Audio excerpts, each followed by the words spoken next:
السلام علیکم ورحمۃ اللہ وبرکاتہ۔ الحمد للہ رب العالمین والصلاة والسلام علی سید المرسلین محمد وآلہ واصحابہ اجمعین، اما بعد۔ محترم سامعین کرام، ختم نبوت کے دروس کا سلسلہ چل رہا ہے۔ آج ختم نبوت کی اہمیت اور اس سلسلے میں اکابر صحابہ کرام اور تابعین اور دیگر اللہ کے نیک بندوں کا طرز عمل پیش کرنا ہے اجمالاً۔ اس سے پہلے ایک تمہیدی گفتگو کرنا ہے کہ تندرست رہنے کے لیے اچھی غذا کے ساتھ ساتھ فاسد اور مضر چیزوں سے بچنا بھی ضروری ہے۔ اچھی غذا کھانے کے بعد تھوڑا سا زہر بھی چاٹ لیا جائے تو یقیناً نقصان ہوگا۔ عربی کا مقولہ ہے الوقایۃ خیر من العلاج، دوا سے پرہیز بہتر ہے۔ کسی بھی حکومت کی فرما برداری کے ساتھ یہ بھی ضروری ہے کہ اس حکومت کے باغیوں سے کنارہ کشی کی جائے، دوری اختیار کی جائے، ورنہ انسان اس حکومت کا باغی مانا جائے گا۔ تو جس طرح سچ کی تصدیق ضروری، اسی طرح جھوٹ کی تکذیب کے بغیر گزارا نہیں ہو سکتا۔ اگر کہا جائے کہ صحیح جواب کے سامنے صحیح کا نشان اور غلط جواب کے سامنے غلط کا نشان لگائیں، تو جو طالب علم دونوں کے سامنے صحیح کا نشان لگا دے وہ بھی ناکام، اور دونوں کے سامنے غلط کا نشان لگا دے وہ بھی ناکام۔ کامیاب وہ ہے جو صحیح کے سامنے صحیح کا نشان اور غلط کے سامنے غلط کا نشان لگائے۔ اس سارے تمہید کے بعد عرض یہ ہے کہ جس طرح سچے نبی پر ایمان ضروری ہے، نبوت کے جھوٹے دعوے دار کی تکذیب بھی ضروری ہے۔ اس کے بغیر انسان مومن نہیں ہو سکتا۔ کوئی وزیر اعظم جعلی وزیر کو برداشت نہیں کرتا، تو خدا کا سچا نبی کسی جھوٹے نبی کو کس طرح برداشت کر سکتا ہے؟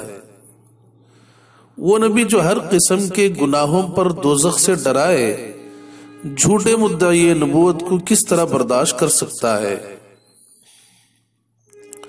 یہی وجہ ہے کہ نبی کریم صلی اللہ علیہ وسلم نے جس طرح اپنی نبوت کا اعلان کیا، اور جب سے اعلان کیا اپنی نبوت کا، کبھی اس نبوت کے اعلان سے رجوع تو کیا ظہور تک نہ کیا، اس لیے کہ نبی تھے، من جانب اللہ نبی تھے، سچے نبی تھے۔ اعضاء میں اس کا اعلان کروایا، خطوط میں کیا، اور آپ کو جو نبی نہ مانے اس کو دوزخی بتایا۔ اسی طرح آپ نے جھوٹے دعوے داروں سے ڈرایا، تو ایک طرف اپنی نبوت کے ماننے کا عقیدہ رکھنے کا حکم دیا کہ میں نبی ہوں، اور دوسری طرف جو آدمی نبوت کا جھوٹا دعوت کرے، ایسے دعوے داروں کو ڈرایا، ان سے مکمل بیزاری اور شدید نفرت کا اظہار کیا۔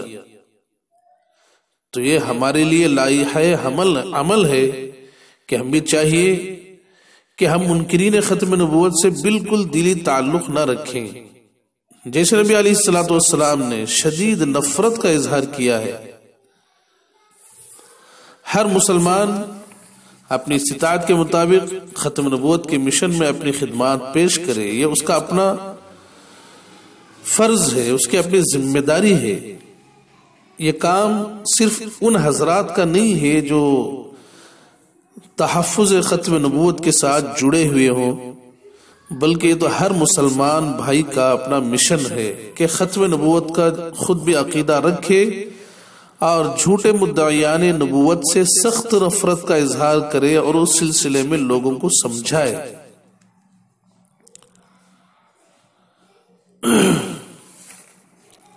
حضرات صحابہ کرام رضوان اللہ تعالی علیہ مجمعین کی زندگی اس چیز سے معمور ہے کہ انہوں نے ہمیشہ آپ صلی اللہ علیہ وسلم کی تعلیمات کو یاد رکھا، آپ کی محبت میں تڑپتے رہے، آپ کے بعد انہوں نے کسی مدعی نبوت کو برداشت نہ کیا، نبی کریم صلی اللہ علیہ وسلم نے مسیلمہ کذاب کے سفیروں کو قتل نہ کیا تھا.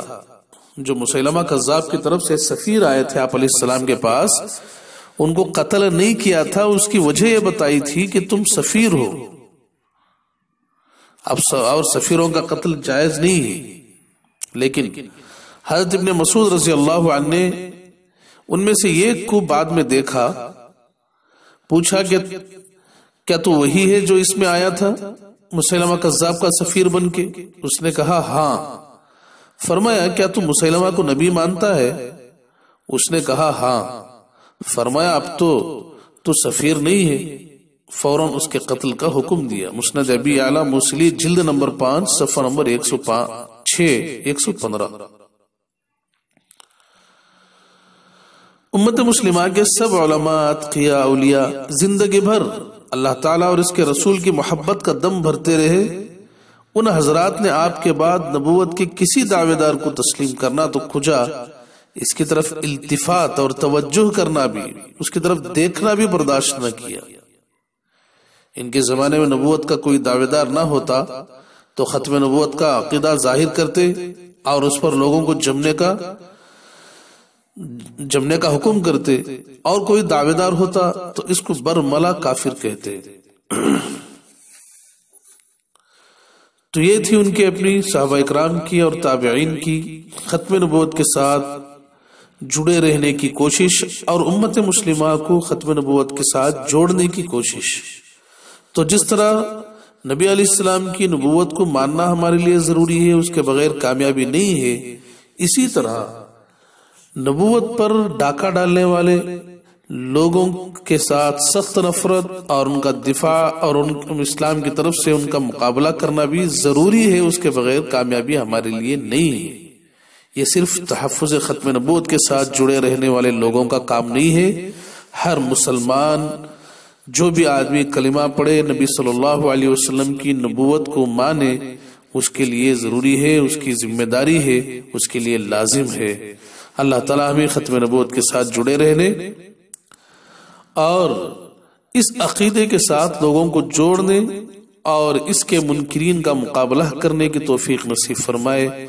وآخر دعوانا ان الحمد للہ رب العالمین.